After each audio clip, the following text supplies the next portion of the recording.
It rained so much in LA this weekend that Barbara Ferrer started mandating scuba masks. Adam Carolla. Yeah, get it on. Got to get it on. No choice, we've got a mandate. You get it on. Thanks for tuning in. Thanks for telling a friend. Jessimae Peluso, good to see you again. Good to see you. And Max Pata. Hello. All right, so much to get to.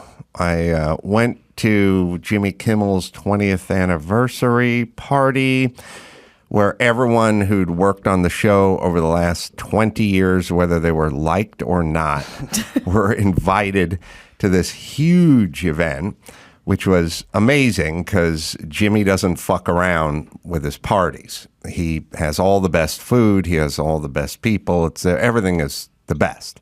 But there was one thing that was not good. And I know I sound like Grandpa Walton when I talk about the music and the DJs. But here's the thing. I mean, can we agree on this? You're young. You're vibrant. Thank you. You probably like that shit music. I actually don't. I love good music. Can we agree? Let's say you're making a film.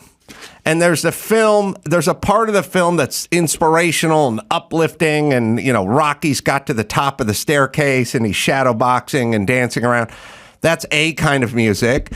And then there's later on when they have to put down the dog or something. And then that's another kind of music. Like watch any movie, they score it depending on what the occasion is, right? So my argument is not against DJs in general, because if you're at some club in Vegas and you're fucking rolling on Molly and you're trying to get your dick sucked and Paris Hilton's up there getting $50K for doing nothing, then so be it. Yeah. But the problem is you hire a DJ to play a party or an event, but the event is 50-something-year-old white people trying to reunite because, I haven't, this guy left the show 11 years ago and his family moved to Utah and I want to get caught up with this guy, or it's some celebrity guy I want to talk to or something. And the music is so grating and so loud that not only is everyone getting hoarse, sort of yelling over it at everybody, but in the age of COVID, you spitting on people that are directly in front of you, like literally, like I talked to Mike Lynch the next day. He said, I definitely spit in Daniel Kellison's face. Like I saw his hand. He didn't say anything, but you know when the hand comes up, you know what I mean? Like people, I have a clip. I just took like a 15-second clip of just inside the party.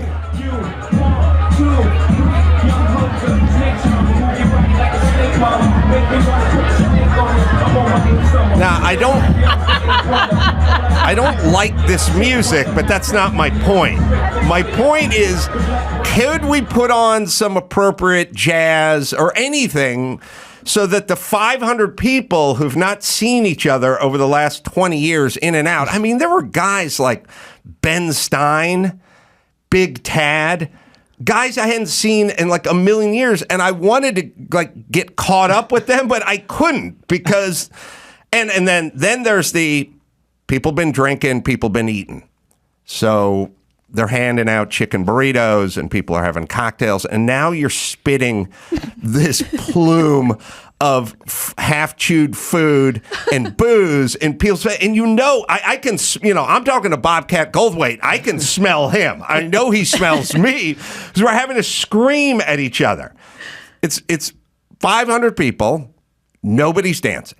Nobody's swaying. Nobody's doing anything close to what that music, if this was a movie, would suggest. Yeah. Why not, like a movie, gauge the audience in the scene and put the fucking appropriate music underneath it? I don't disagree. I feel like you could just put on like a Bruce Springsteen album, like the entire album. Yes. Like a whole anthology. Let's go right down the Beatles' entire catalog. Everyone would be overjoyed. You know what would be a good soundtrack for something like that? The Forrest Gump soundtrack. I feel like everyone could connect with that. There's an emotional roller coaster that won't interrupt your conversation. Right. Yes. And then toss a Biggie out to see if Adam Carolla and Bobcat Goldthwait want to have a dance fight on the dance floor. No, I've only had a handful of dance fights in my long career. No, nobody's dancing because the people that are there are Jimmy and everyone who work with them. Everyone's a contemporary. There are no 27-year-olds there. There's Jimmy's kid. But then there's Jimmy's parents. You know what I mean? So Jimmy's kid is 30, Jimmy's parents are 75. All right, it skews 55 to 60. It skews, basically opaque to white, and everyone just standing there. And it's a bunch of people who are trying to get caught up, screaming at each other. At a certain point, you start getting hoarse.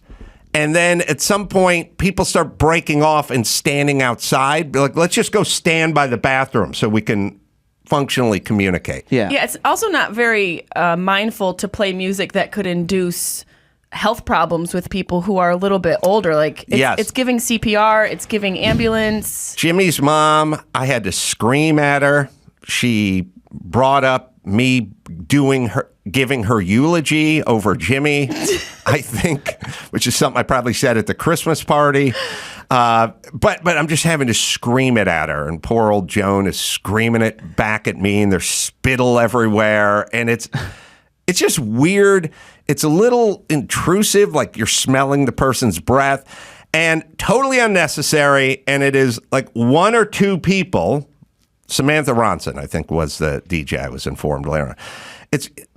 Now, sometimes I will actually just go to them and go, could you just turn it down a little bit? But also, you're not seeing, everyone is just standing here screaming at each other. Why? Well, what is this? Well, here's the thing. It's not necessarily the DJ's fault, because Samantha Ronson or these DJs that are hired to play this, they're playing clubs and people are dancing. So when they're playing this music and nobody's dancing, their thought isn't, oh, let's play Fly Me to the Moon and let's have them talk. No, it's, oh, we got to get these people dancing, so let's up it even more. Oh, God. Play some bangers. And they're coming from COVID playing DJ sets to their cats. Yeah. Yes. So they're excited to be out with actual people. They're pent up. I hearken back to the Tribeca Film Festival, back when I could get one of my films into a film festival. And the Tribeca Film Festival had my movie The Hammer, and I don't know, 13 years ago, 14 years ago, I don't remember when it was.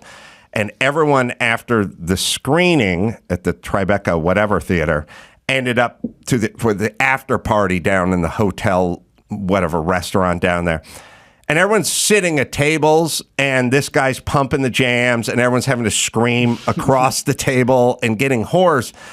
And at some point, I thought, I'm just going to get up and I'm just going to walk over to 26-year-old fucking loser with the nose ring and go, could you just bring it down a couple of notches? Who decided, by the way, that the DJs were the generals and the messiahs of our society? Like, you want to approach him? I don't know. I'm scared. You talk to him. I don't want to talk to him. The guy gets $17 an hour. He's a fucking loser who lives at his mom's house. He doesn't know shit about music, and we paid him to be here. Could we just? Well, I don't know if we're allowed to talk to him. I don't want to get into trouble. No one would talk. So there's 500 people in the room who all wanted the music turned down, but nobody would go up to the DJ and say anything. I ended up just leaving. But at Tribeca, I actually dared to approach His Highness behind the turntables, and I just said, you think we could bring it down just a couple notches? Because everyone's sitting at a table and we're trying to have this conversation, but can't hear each other speak. And he goes, I don't think so, And I go, just a little bit? And he goes, no. And I go, do you see anyone dancing? Is anybody dancing? Do you see anyone dancing? And he's like, no. And I'm like, well, then what are we doing here? Let's bring it down a little. And he goes, no, I don't want to. And then I go, nobody likes your music. And he goes, I like it. There you go. And I was like, oh, fuck. It's over. We've lost. It's the terrible. battle is fucking, it's over. I should have just fallen on some, I should have sharpened a spatula or something, just fallen on it at that point. Pour water over the wires and electrocute yourself. Yes, at that point. just bit into it. Yeah. Just bit into a then cable. you could have stopped the music at least. Like Jaws 3 or whenever the shark bit into the... I should have just poured water on my head, bit the cable, and just flatline right there, because it all got worse They should have there. DJs have to do like a obstacle course where there's a room filled with like Karens and women who complain to managers, go up to the DJ and constantly complain about the music and see if they can navigate that. Maybe it would break them. We need something to break them so they crack open. They are full of their shit like they're performing some humanitarian deed that is necessary for the survival of our culture, except for they're just fucking angry 25-year-olds who don't know shit about music. And pushing buttons on a laptop, by the way. Yes. All right. So there was everyone screaming at each other. I did. Tribeca was 07, so it's been 15 years, 16 years. Now, the other thing is I had this thing. You must run into this, Jessimae, sometimes. The most like unlikely people that you would have no idea had any idea who you were, but they do know you, and you're surprised, or they caught your act, or some version of that. Yes. And I'll let you think about one of those stories while I tell you that I ran into a Keegan-Michael Key of Key and Peele, and nicest guy in the world. I don't know him well. They've been on the show many years ago, but I wouldn't assume, I never assume anyone knows or remembers or whatever. And I was just kind of walking past him and his wife, and he's like, "Hey, Adam, we're doing your bit today. Me and my wife, we do your bit all the time." And I'm like, "Really?" And I love him as a performer, by the way. And I'm like, "My bit? Like what bit?" Because I never know if it's some Loveline thing or some podcast thing or some book thing or some stand-up thing or I don't know I'm always confused what the bit I could get it, Adam. You're be. working. You have a lot of things. Yeah. A lot of bits. Well, some people go, I love you from that TV show, and then I think they're going to say the Man Show, and they go, that home improvement show where you bust those contractors. I love that show. Like, you don't know. If you hang around long enough, you do enough shows, you don't know where people know your shit from. People like that show. It was great. So he's like, me and my wife, we always do this bit. We're doing it today.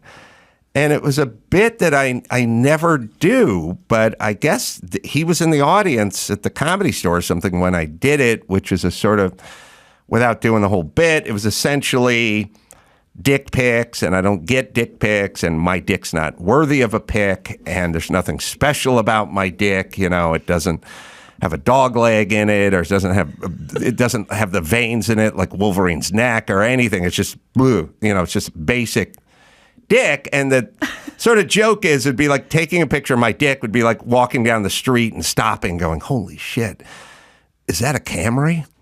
Get over here.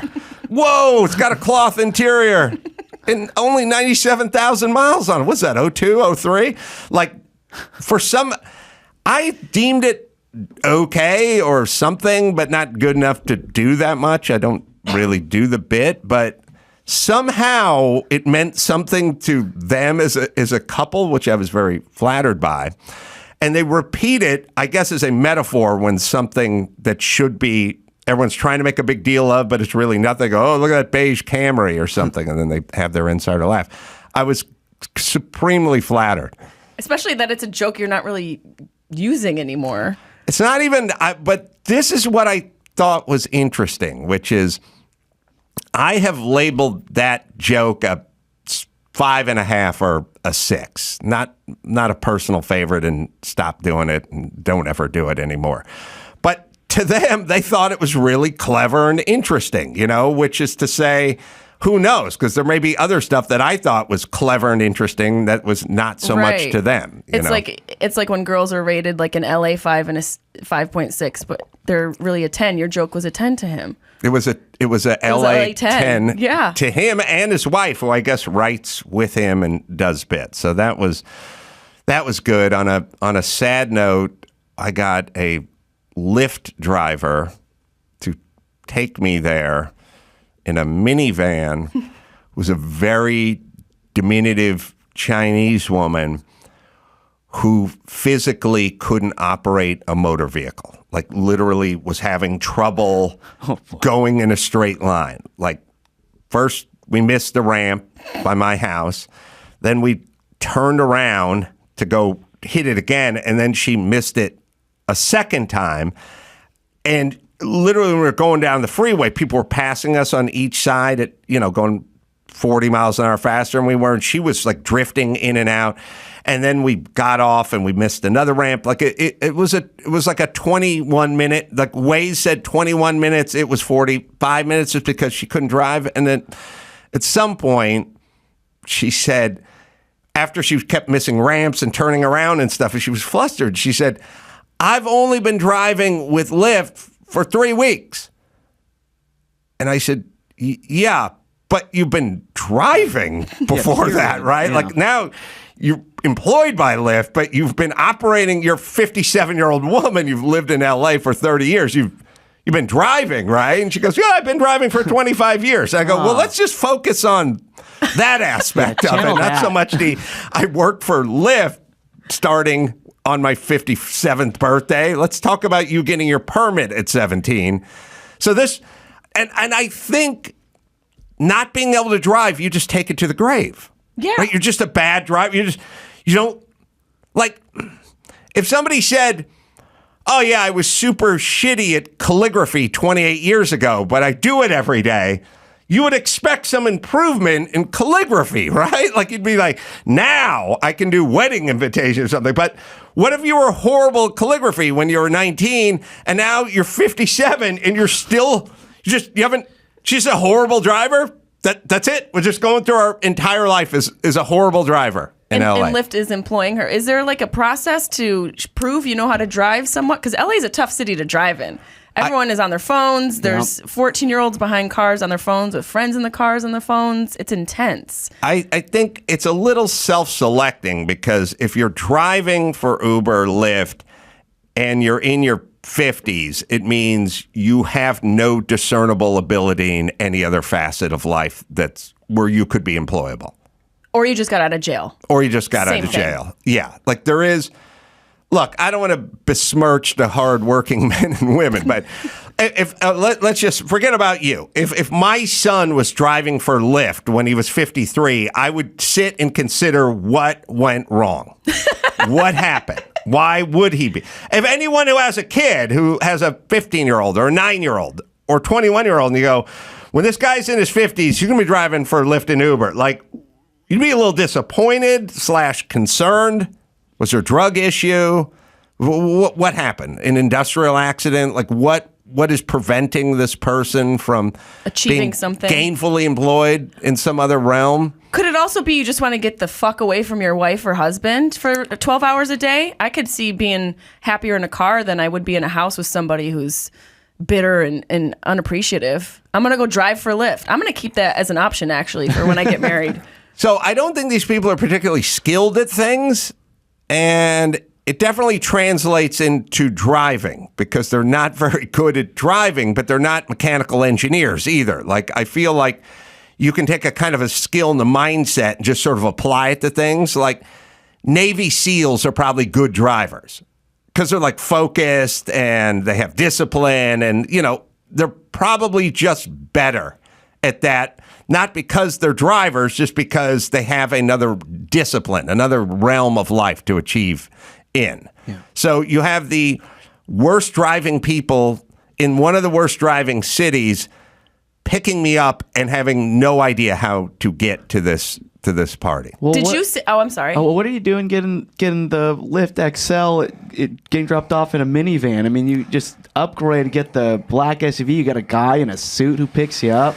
The party had a... You're going to hoity-toity Hollywood party. You're getting dropped off. It had a $75 like Lyft voucher or something that just came with the thing. Like, you may come to this party, here's $75. I just said, let's just spend the $75. I don't know that the black may have had to dig into my pocket like $11 or something. Oh, yeah. I didn't know about the voucher. Now it makes perfect sense. Yeah. We all love a good coupon. Yeah. Did you say anything to her? Like, are you a person who would like? Oh, he is. I've complain to these people. Crystal's been in the car. My Uber rating is very low because of Adam sitting in there with me. Well, you tell me, Jessimae, and tell me. I may be way out of line, way out of line. But she volunteered as she was apologizing for missing the ramp the second time and us having to go in a circle around my neighborhood. She said, sorry, I've only been driving for 2 weeks with the Lyft. Which she didn't need to volunteer. I wasn't going to say anything. I was simply trying to no, you're going to miss the ramp. Like, turn up here. I was in Magellan mode. I was going full Trump where I was leaning forward and grabbing the wheel and trying to steer her toward the Capitol. And she volunteered. Yeah. I've been driving for Lyft for 2 weeks. My response was, okay, but how long have you been driving in general? And her answer was 25 years. I would say that I am almost, at that point, it's like a cop pulling you over for expired tabs, and he rolls the window down and says, your license plate's expired, and you go, yeah, maybe I had a beer or two. Well, at this point, he has to go, how many beers? Yeah. I was the cop who just wanted to get through this thing, and she said, so I had to say. And she said 25 years, yes. I would my follow-up would have been, in how is the status of your marriage? That would have been my follow-up. Yeah, I'll tell you the thing about talking to women about relationships.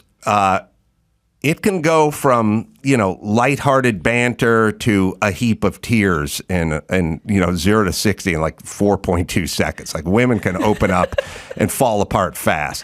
Guys take a little while to get into it because they start complaining about the ex or whatever. But I didn't want her to fall apart. I think that's our charm. You're not wrong, and that's our charm, that we can just turn any situation into a total cry fest. Yeah, and she was already having enough time with the rain and the windshield. There's no windshield wipers for your eyeballs. It's a powerful statement. I mean, she was having a difficult enough time navigating the highways and the byways without me jerking the tears. I hope she's okay out there in the streets. I just can't believe she doesn't balled up that minivan yet. Like, trucks were passing us and she was swerving. Like, I thought sparks were going to... How's the condition of the minivan? It seemed fine. She picked me up at night, so I didn't get a good look at it. I showed up and I went right to Adam Perry Lang's meat station. He smokes the brisket. Just the best, just the best. And I immediately went there. And then I could hear in the distance Jimmy up on stage, sort of thank you, and it wouldn't be possible without these. And there's a few people I need to know, I need to thank before we, And then all of a sudden I hear, where's Adam? Hey, we got to get Adam up here. Come on up here, Adam. And I'm just like a mouthful of beef, and I was like 100 yards away. And it was nothing but humanity between me and there. And I was like trying to thread, and where's Adam? Come on, we got up here. And Jimmy's super magnanimous, and I love Adam, and he got, we started together and blah, blah. And I didn't prepare anything because I didn't know, I didn't think it was my turn to speak or anything. But what'd you say? I just kind of vamped what a great guy Jimmy was, kind of thing. I always open with the... I don't open an opener, but I will always say the same thing. Like, Jimmy will hand me the mic and I'll look at everybody. There's 500 people there and I'll just go silent and I'll go, I just want to talk about Herbalife for about 20 minutes. And then we'll get into the Jimmy stuff. I promise you, it's going to be short. Hear me out. The supplement has changed my life. And always good for a cheap laugh at the beginning. And I talked about Jimmy and helping me and starting and all this stuff. But at some point when I was walking off stage, I noticed Quentin Tarantino front and center. And I'm like, I don't fanboy out too hard, too often, but Tarantino, boom. Like, he was just like... right in front of the stage, just standing there with that jet black hair and that jawline. And I was like, holy God. And I was like, I just went right up to him. And I was like, I am such a fan of your movies and my kids. Mike took a blurry picture of me walking up to Tarantino right after the speech. Undeniable, though. Just you can see his jawline. Yeah, it's all about the jawline and the hairline. It would have been great if you opened with Herbalife with Tarantino. So I just said, my kids watch your movies like over and over again. And he's like, good, train them. They're smart, or whatever, which, of course, my son and my daughter loved as well. But Tarantino, I said, you got to come on the podcast. He's like, okay, yeah, fine. We'll see if we can get him on. But I just fucking fanboyed out because I'm such a fan of his work. I don't think there's anyone whose movies I look forward to coming out more than his. Yeah, you don't fanboy out very often. Tarantino would be one of them. I don't know who else that if you walked by them, you would have to stop and just. I would not have to. I mean, I saw the Patton Oswalts and had a nice conversation, and the Bobcats and the Keegan-Michael. Yeah, we get a Keegan and a Keenan, and they're comedians. I stopped and talked to everybody, but I didn't freak out like I did with Tarantino, which I don't. I definitely made a marginal ass of myself. I don't know if I made a total ass of myself, but it was pretty geek out, freak out. That's a success. Could you smell Tarantino? Because you were talking about. See, that would be terrible if you go to meet your idol or something. They always say don't meet your idols, and there's an odor, or he spits on you. Did he spit on you?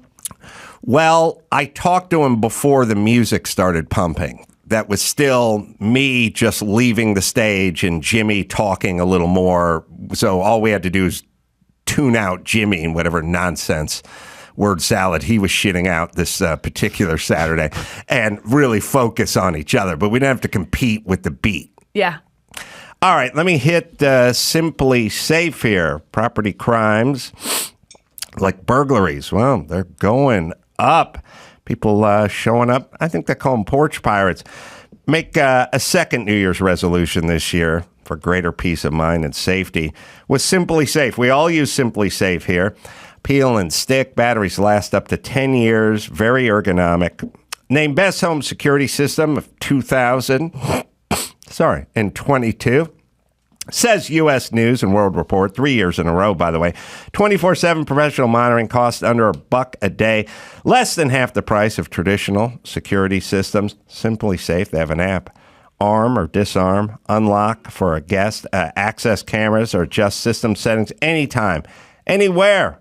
With the Simply Safe app, right, Dawson? Customize the perfect system for your home in just a few minutes at simplysafe.com/Adam. Go today and claim a free indoor security camera plus 20% off your order with interactive monitoring. That's simplysafe.com/Adam. There's no safe like Simply Safe. All right, we'll take a quick break. Be right back after this. Well, so many things to get to that are going on out in the world. What about you? Jessimae's real funny stand-up played my improv show. The last one or the one before it? It was like a month ago, I think. Well, it must have been the last one. So we got another one coming up as well. Let's see. I got some stuff written down here. Well, I noticed. I know that Jesse's been microdosing on the psilocybin shrooms, because I mean, I see a lot more shroom usage these days. I don't know if it's because of the whole fentanyl thing, but this is like the drug of choice. It's natural, and everybody's been using that. And I know you were really big with cannabis, and you've written for a lot of different publications about cannabis. So how does that compare, and which ones are you using more? I probably use psilocybin more. I microdose. It came into my life around the time my father was sick, and then when my father passed away, I started using it medicinally. And then when my mother got sick and died, I was like, well, I need some help here. I need a little bit of assistance, and I don't do any sort of narcotics, and I'm not a big boozer. So I found psilocybin, and it just helped me start my day not from a low place. It helped me sort of get some ground on my emotions and allow myself to process grief with some grace. And everyone's so afraid, I think, of things like psilocybin and cannabis. It comes from just a stigma that exists, like the stoner stigma, and like you're just some sort of crack addict on these medicinal plants. But the reality is there's a lot of clinical research and studies and articles that have proven its benefits for people with PTSD, people with depression, are, soldiers, people in the military who've gone through war and have a hard time reacclimating to society, and people who are just trying to get through grief. So I do enjoy psilocybin and I do enjoy cannabis. You rolling not to say, now? No. How many fingers? It's a peace sign. Yeah, that's 2. Yeah. All right, wrong answer, Stoner. But I do enjoy it. Have you ever done I've done shrooms? mushrooms, but I don't know what how the microdosing works. Like, I like ribs, but I want 7 ribs. I don't want just like one bite of a rib. I'm micro-ribbing. I want a fucking plate of ribs. I'll take one bite off a beef rib and then one short rib, and then I'm leaving this table.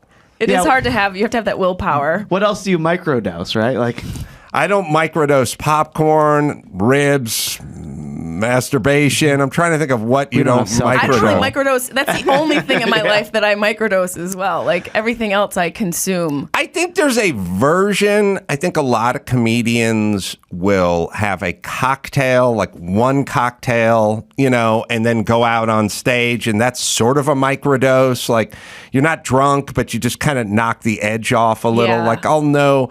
Well, you've seen it around. Like, look, they're not alcoholics, they're not comedians, but they will have that one cocktail before they head out, or the one glass of wine at the event before the chick who doesn't do the public speaking is going to have to do the honor the fallen of the dead or whatever.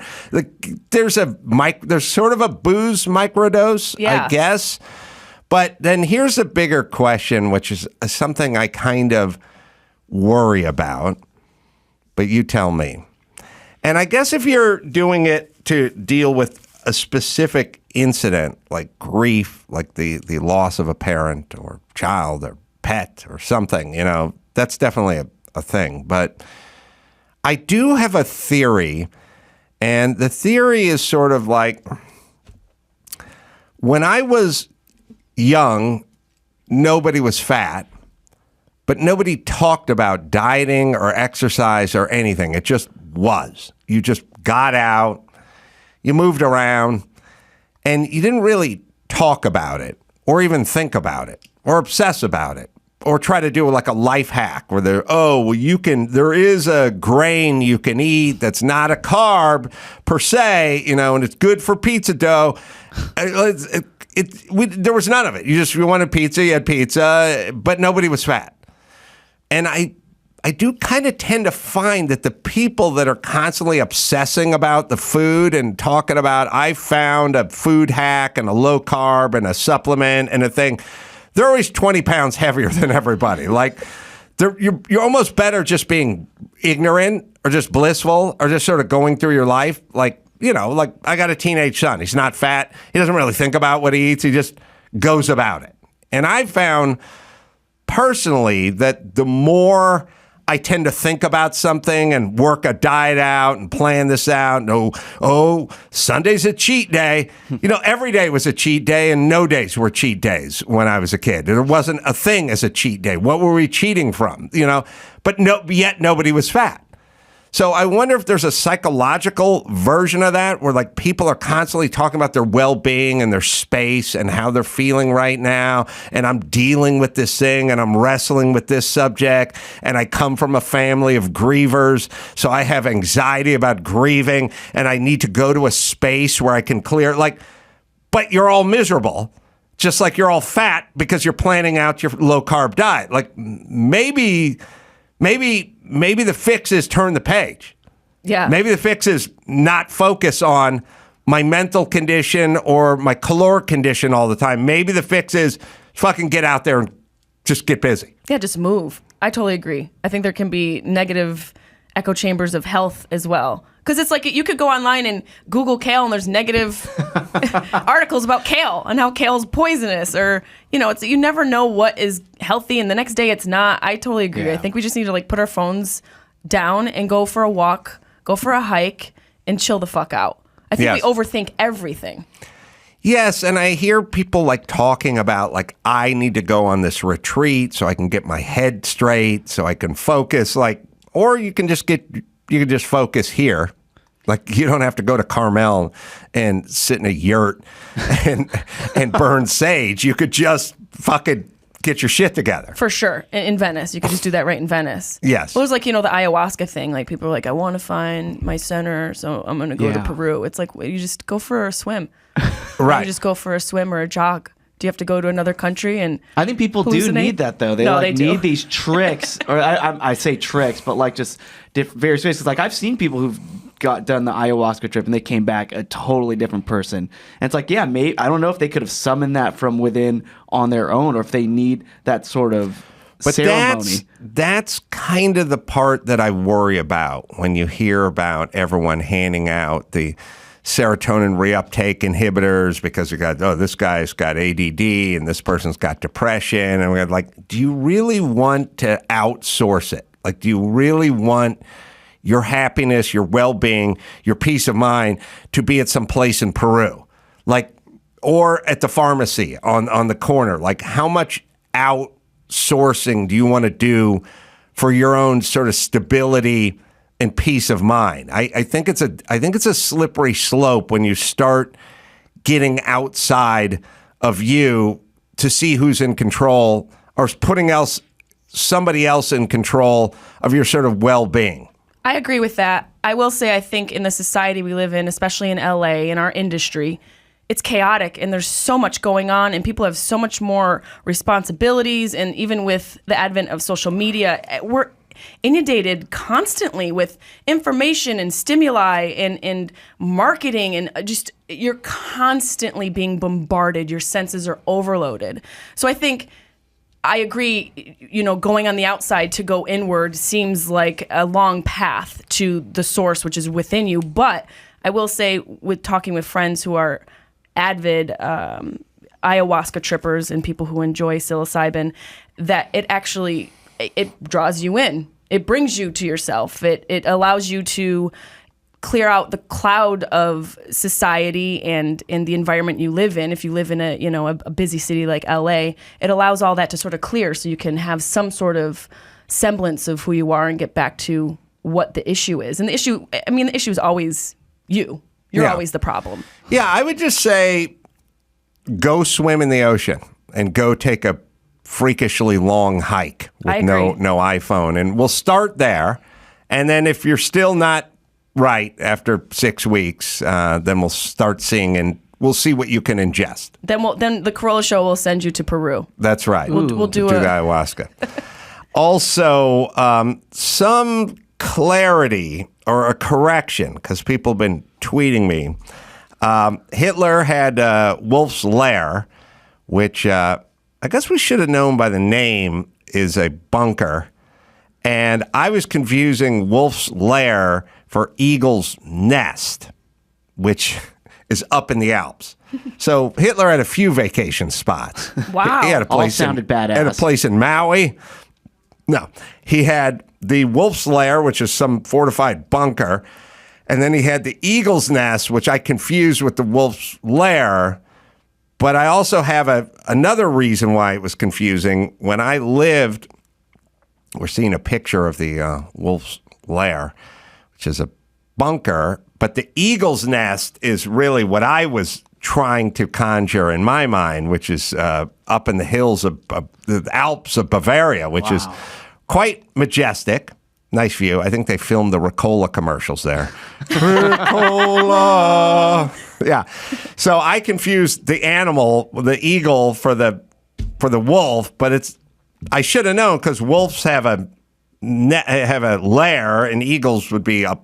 The Alps would be the high one. But I know why I was fucked up is I lived up Beechwood Canyon for 1,000,000 years, and I lived up on one side of it in this old 1923 house with this big granite block retaining wall around it that they called a Mulholland Wall.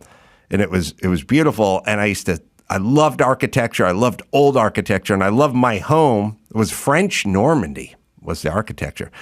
But if I stood out on my patio or looked out any window and looked across the way on the other side of Beechwood where the reservoir was, there was a huge old castle from 1927, and that was called the Wolf's Lair, and Moby bought the Wolf's Lair, which we're looking at now. And I always used to walk over there and just stare at it. It was so bitching. Like I wanted to get my hands on it. But musician Moby ended up buying the Wolf's Lair, sold it in 2014 for $12.4 million.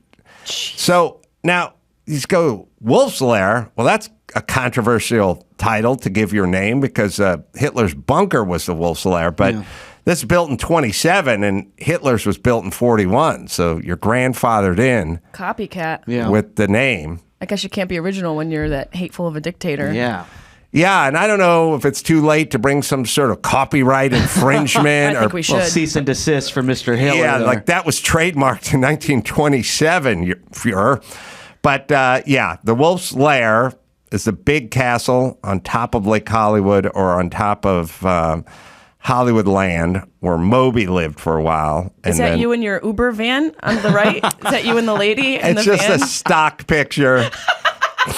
You're like, just let me get one more photo. It was amazing. On one side of it was the reservoir, and on the other side of it was Beechwood Canyon and the Hollywood sign. And I always just fantasized about what it'd be like to live in that house. But at a certain point, Moby got it. And then there was also a story from a million years ago where some homeless guy like wandered into it, and Moby was nice to him. That doesn't surprise me. I also wonder, do you think Moby would be a good DJ? I bet he'd do a pretty sweet set at a party. I think it's I'm stuck on the DJ thing. Yeah. Because he does DJ parties sometimes. What would Samantha Ronson have done if I'd gone up to her and said, could you bring it from, let's say, 8 down to 5 in the volume department? Probably blasted a Taylor Swift song in your face. So she would have gone passive aggressive and cranked it up? That's what I'm guessing, but I don't know her at all. So it's a total character guess. She also could have taken the other route and been very Pollyanna about it because she gets paid $40,000 to $70,000 per show. Solid point. So I'd be like, okay, yay, no problem, Bob. I have no idea what they do. They just play super fucking grating, annoying music, and old people can't talk. Yeah, but it makes the party cool that she's there and she's doing that. But. Yeah, but it was fucking annoying. Yeah. I have no idea what the word Pollyanna means, by the way. It just I didn't either. I went with there. it. Yeah. I was kind of wondering about that as well. All right, there's other things to get to. There's USA Today. This is one of my favorite articles from over the weekend where they're explaining to you what words could be problematic.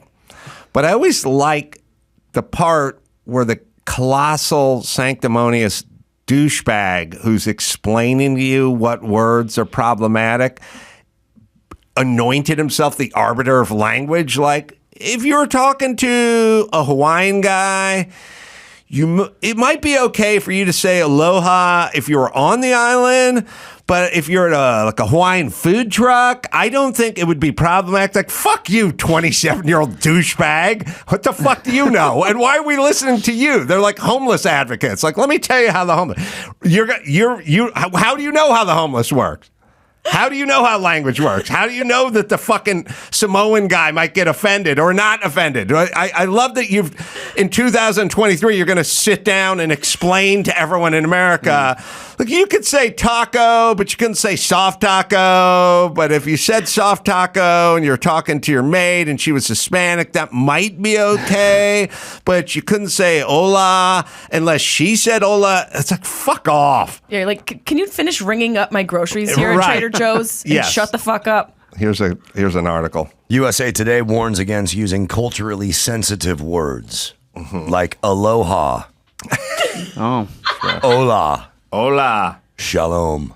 The use of some words could be both othering and a microaggression. USA Today published an article Friday. By the way, first off, what the fuck is a microaggression? It's an aggression that doesn't really exist or exists in such small amounts you don't know it. Just like you're microdosing. Yeah, we're being aggressive just so a little less. How would this apply to the road? Would a microaggression be like you're on the freeway and somebody's ahead of you, 2 car lengths, and they put their signal on to change lanes, but you flash your high beams and they go, oh, and they raise their hand, my bad, and they stay in their lane? Could that be considered a micro automotive microaggression? Like, how would this apply to other forms of aggression? Like, if you were in a concert and it was crowded and you were walking somewhere and someone like put their hand in front of you and went, my girlfriend was in line. Would that be a micro aggression? As a microaggressive driver, when I'm in the fast lane and someone's not going to fast enough for me, I'll flip the high beams on them. Right. That's a microaggression. Okay. Or if Brad Williams says something mean to you, that's also a microaggression. I love you, Brad. All right, sorry. Continue. USA Today says, is it time to stop saying aloha and other culturally sensitive words out of context? Written by David Oliver, an entertainment, lifestyle, and wellness reporter who writes about diversity and inclusion. Wow. The article argues that the worst of the used aloha words, aloha, ola, shalom, could be harmful to people of other cultures. Just because you can say something doesn't mean it's always appropriate, Oliver warned, writing. Always. If you're not Hawaiian and you say aloha, it could come off as mockery. Mahalo. Mockery. The use of certain words requires education, knowledge, and the foresight to understand when they should or shouldn't come out of your mouth. Oh, and who's going to educate us? This fucking douchebag? Some white guy named Tristan. That's right. All right. He's going to tell us. Tristan's going to tell us what's problematic. Of course, not all uses of language outside someone's culture are problematic. Hold on. Let me Be write this conceded. down. Not all. Okay. Like, what are some examples? Intention matters most. Dropping hola or shalom to someone you know who speaks Spanish or Hebrew, for example, isn't something to worry about. Oh, thank God. Actively don a fake, exaggerated accent and say those words. Therein lies the problem. So there it is. You can say hola, but you can't go hola. That's the aggression. Jay Moore would not survive in this climate. It's the gusto they don't like. He You wrote tell that me if saying, this is a microaggression or just an aggression. I have a Guatemalan nanny who frequently sits in the kitchen and speaks to her friend, maybe her sister, on speakerphone, and she speaks a million miles an hour in Spanish. And if I ever walk past the kitchen when she's doing that, I just yell English as loud as I can, and I keep walking. Which has become I consider that micro. that is a running joke with us, that nothing cracks her up harder than when she's rolling in Spanish and she doesn't see me and I'm coming down the hall and I just go, English! And then she always explains in Spanish that I yelled English and then starts laughing. We do not want to remove that facet of society. That's fun. I don't think it will be removed. I think the percentage of people that are reporting on this and that are actually frustrated by it is a much smaller percentage than the people who are truly affected by it. And it's also like, can we just, I feel like everyone's bored. Can people just get some hobbies and contribute to society? Go do something that's gives you some purpose and meaning. Go work the pantry at the local church or something, because this is just, I feel like it's tiresome. And it reminds me of that joke. You know that joke Stanhope has about like... You got to narrow it down. That one joke. He's quite prolific. He is. It's his joke about essentially the evolutionary sensitivity of words, specifically imbecile and the word retard, and the correlation between those two words and how one replaced the other, and how eventually there will be another word to replace that word because society has decided to be sensitive. Yeah. So essentially, we're the problem. Well, the problem is, as I always explain, it's called a progressive movement. It's got progress and movement in it. So you go to, oh, no, Negro, no good. It's Afro, it's black or brown or Hispanic or Latina or Latinx. Like it moves. The second they'll do it with everything. It was the Cannes Film Festival, then became the Cannes Film Festival. Once everyone learned it was a Cannes Film Festival, then they switched it back to the Cannes Film Festival. It's anything that you don't know. That's what's next. It's let me teach you. Let me coach you. You don't know what you're doing. I will explain to you how verbiage works. White guy from the Bay Area, I'm going to explain to you the meaning of the word aloha and ola and putz. I will coach you all up on this thing. And it's like, but again, who anointed you the expert in this shit? A whole room of white people. That's right. Let me give you a picture of the guy who wrote this. Oh boy, it's going to be great. Oh boy. I knew it. Yeah. I could have have described him without even seeing him to the jacket. That's the Oh, guy. God, I bet Yes. he makes sweet, gentle love. Sweet, soft love. Think Pete Holmes Harry Potter. He likes to mates cuddle with first. Harry Potter. Mixed with a Kroger brand cheese stick. Yes, the whitest guy you've ever seen is going to explain to us what's problematic. But here's what I'm saying. Who runs these fucking rags? You know what I mean? Like, hey, douchebag number 7 wants to write an article on whether people can say aloha. Does anyone edit the paper? Like, does anyone go, fuck that? Do something on the economy. Or mortgage rates or something. Like something people can get something out of, some utility out of. Let's talk about proper tire inflation or something like that. Like, or what's the next round of EVs we can look forward to in 2025? Like just something other than this never-ending word salad of nothingness that seems satisfying to some people, but I don't know why, because it never goes anywhere. That's the key, because it doesn't require any actual work. All the things that you mentioned require actual momentum. This requires nothing but anger and offense. That's Right. it. It's the laziest movement ever. In my Right. opinion, I think it's so lazy. It's ridiculous. It is. It's putting the impetus on the person not to offend instead of, why are you so offended? Great question. Yes, and nobody is offended, by the way. Or if they are, they're not really offended. They're not really usually offended. offended on behalf. Look, I know a Hawaiian guy, and I am pissed on his behalf. You know what I mean? Right, but you're still the white guy who's pissed. Yes. It's just everyone tells these people to fuck off. That's the only way this ends. Yeah, have you ever gone to complain about saying mahalo every show? No. What's the over-under that this guy has the remains of cats in his backyard? Just a serious question for the table. That's a maxi aggression, what you just laid out there. That's Is that Maxi Pads? That's a heavy flow aggression. That's a heavy flow day, baby. That's not a spotter. That's funny. Yeah. That's See? fucking funny. Can I take that? Go ahead. Thank you. That's all yours. I got enough tampon and pad material to last me. It's really. You should try this for work. You're good at it. You know Stan Hope's maxi pad bit? All right, we got one more because we do have the leader in the clubhouse of the word salad nonsense talk is Kamala Harris, who I am just obsessed. Her and Michelle Obama, and now kind of Prince Harry and these people, they're just they don't make sense. Or they don't say anything that makes sense. They're the opposite.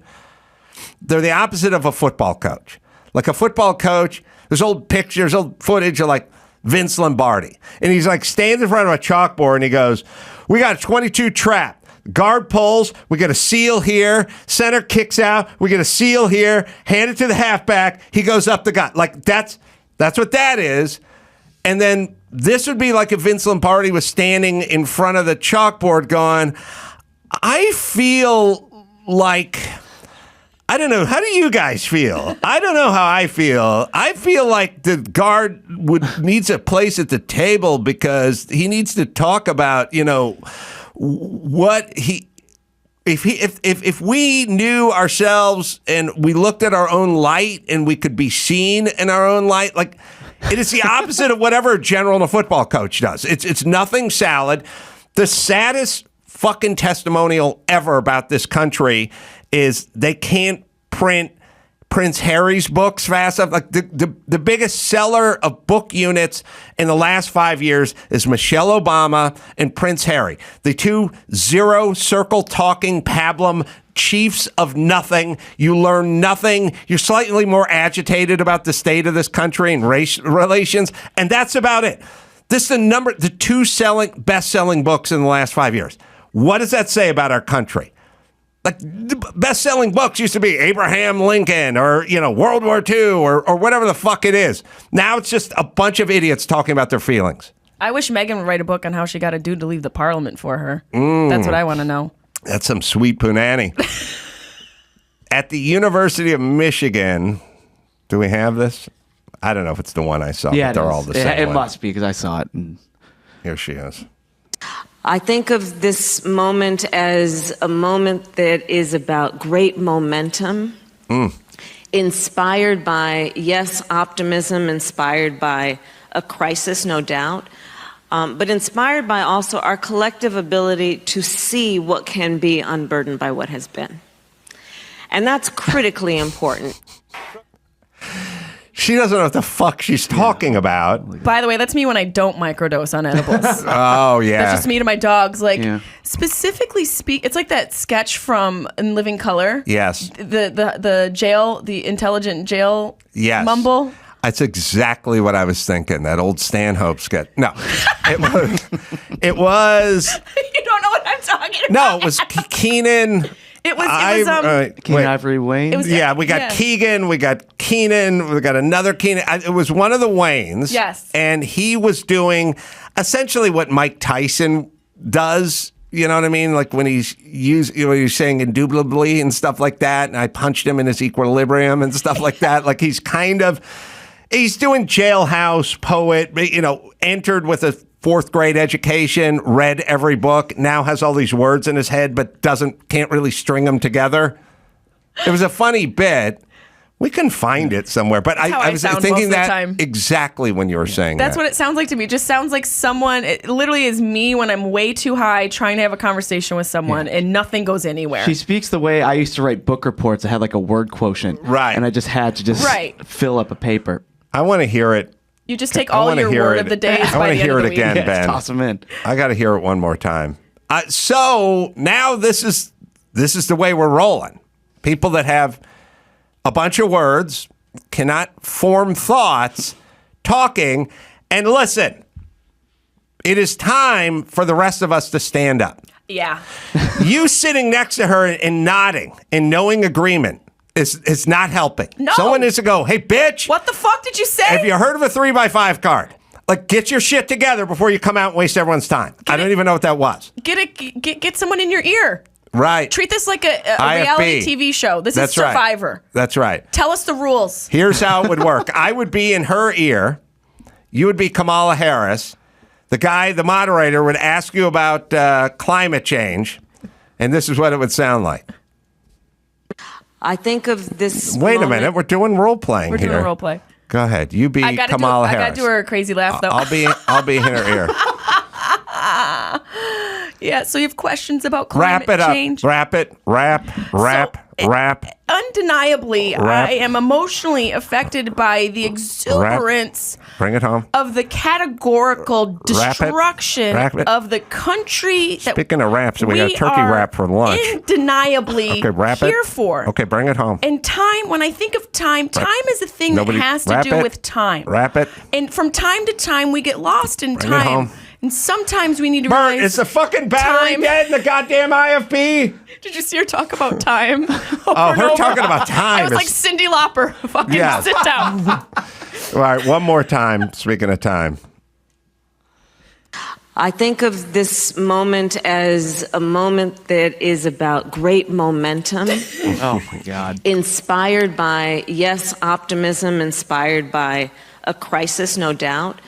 But inspired by also our collective ability to see what can be unburdened by what has been. And that's critically important. Except for we don't know what the fuck you're talking about. But you're right. Someone has got to go, what? Somebody should throw a coffee mug at her. You know what I mean? It's like, just 19 syllables in, like, bitch, somebody's got to do this. From the audience?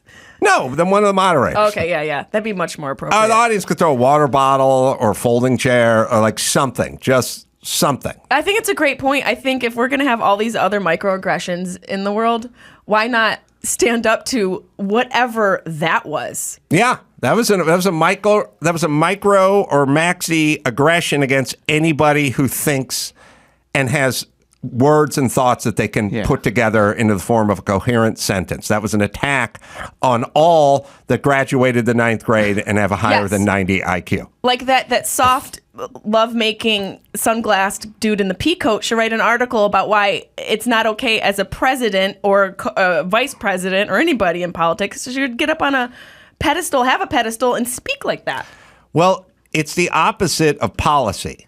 And could you imagine her trying to, build the Golden Gate Bridge or the New York System subway or something like the New York City subway? Like, she just wants to sit and talk about everything. All right, we have the clip. Yeah, this is what I haven't thought about this thing in 15 years. I will Pepto-Bismolize and Betty Crocolize any spermation of my smegmatic taxicab. Excuse me, maxi pad. Oh, wow. Yeah. The man is sick. I realize that, sir. That's why I need your help. Where is he going to strike next? First, proctologize yourself in his Rico Suavematic gyration. All right. Am I going to get canceled? To be fair to him, she didn't say any more than that, and at least his was entertaining. Damon wins. Damon wins. Damon. All right. David Fishof, the founder of the Rock and Roll Fantasy Camp. I mean, the guy's worked with Roger Daltrey, Ringo Starr, the Monkees, Levon Helm, Joe Walsh, Jack Bruce, Peter Frampton. Quietly an insane guitar player, but doesn't, I think, get his due. Been with all of them, done it all, and we'll talk to him right after this. It's time to check Adam's voicemail. Ace Man, Mike from Seattle, with an entry into your NFL player's name prefix redistribution. You know, where Brickshop Ferguson gives his duh to Todd Gurley to make him not sound like an accountant. Well, I have a new one, and we're going to keep it in the family, so to speak. The Minnesota Vikings have a stud outside linebacker, Zadarius Smith. I think the name Darius is enough to let you know we're not dealing with a place kicker. Let's have Zadarius break off his "zuh" and give it to his brother from another mother, the now no longer confused as a Paisan quarterback for the Seahawks, Zucci knows Smith. Love the show. Get it on. You can leave us a message at 888-634-1744. Yeah, Geno Smith sounds like an Italian guy, but he's a black guy. It's a long bit. I won't get into it, but David Fishof is here, the founder of Rock Camp and Rock and Roll Fantasy Camp, or what are we calling it? Well, we're calling it Rock and Roll Fantasy Camp, but the movie just came out and a year ago, and it's called Rock Camp. So, yeah, and this is something you dreamt of 25 years ago? 25 years ago, I was on tour with Ringo's All Starr Band that I created, and Joe Walsh and Levon Helm. I was at the fourth show, and people said, "You can't put this together, all these amazing rock stars, and it's not going to work. It'll work for one night for a concert, but to go on tour, it's not going to work." And I was backstage at the Garden State Arts Center, and Nils Lofgren walks by me and he says, "Fishof, I'm out of here. This All Starr Band thing's not going to work." And then I turn around, there's Clarence Clemens, the late Clarence Clemens. It's the same thing. I'm out of here.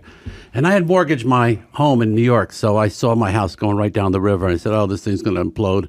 And I went down to look for Ringo. I couldn't find him. And next thing I know, everyone said, "You better go in the dressing room." I said, "What's going on?" He said, "Joe Walsh and Levon Helm are having a major fight. And Levon's got a knife in his hand and blood, and Joe Walsh has a broken glass. Get in there." I go in there, the dressing room, and I start yelling at you guys. "You guys a bunch of babies. Can't you just get along?" And they turned around, they pushed me, they threw blood on me, and then they both turned around and stuck their tongues out at me, and they joked me. Oh, really? Yeah, they pulled a goof on me. Wow. And so from that, I said to myself, these guys have fun. I should create a camp where people can come and hang out with these rock stars. And it was just so much fun on that first tour because they were just so themselves, and they were so relaxed, and they were not with their other bandmates, and it was just really a cool experience. So that's when I came up with the idea to do a rock and roll fantasy camp. And who is your average customer?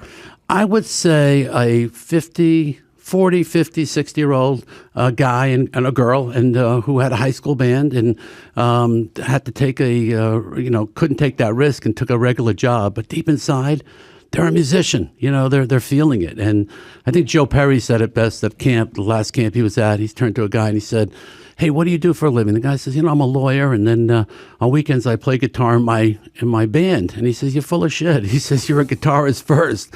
He said, "You do the legal bullshit to pay for your guitars." So that's who our customer is. People have it in themselves, and also today, during COVID, and people picked up more guitars and drums, and they They just want to rock out. They've never played live on a gig. They've never been in a band, a lot of them.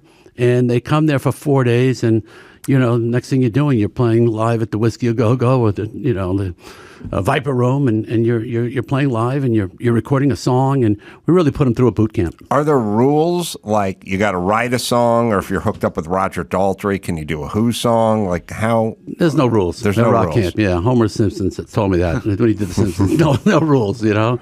And the only drugs we serve there is Viagra, and it's funny. It's no rules. Just Are they fun. physically sleeping over at a place? Yeah, they're coming for 4 days. They're staying at a Universal Hilton, or I'm going to Nashville tomorrow. We're doing a women's only camp with Winona Judd and Lizzie Hale, and it's for women only because I tried to do something like that last year, and it was great. And who have you tried to get who's been a douche? Okay, it's a good question. Right.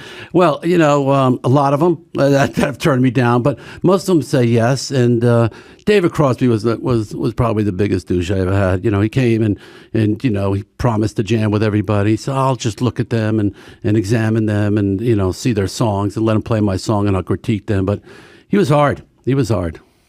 My thing about all those people, like, I imagine Lenny Kravitz would be a douche, but he would just say no. Right. Yeah, you know what I mean? I'd rather them say no. Right. If they don't want to come, what bugs the shit out of me about celebrities is once you say yes, now you must fucking participate. You can't say yes, take the money and pout. Right. So or try to maintain whatever your artistic integrity or whatever. You took the money, now fucking eat it for 4 days. Show up. And, Slash, for example, he came. I asked him to come for 2-3 hours. He stayed for 12 hours. He jammed with every band. I mean, Nick Mason, there's no one richer than him from Pink Floyd. He stayed for 4 days, and he just had the greatest time. So, and they wrote an article about GQ. So those are the most amazing musicians, and those are the ones you want.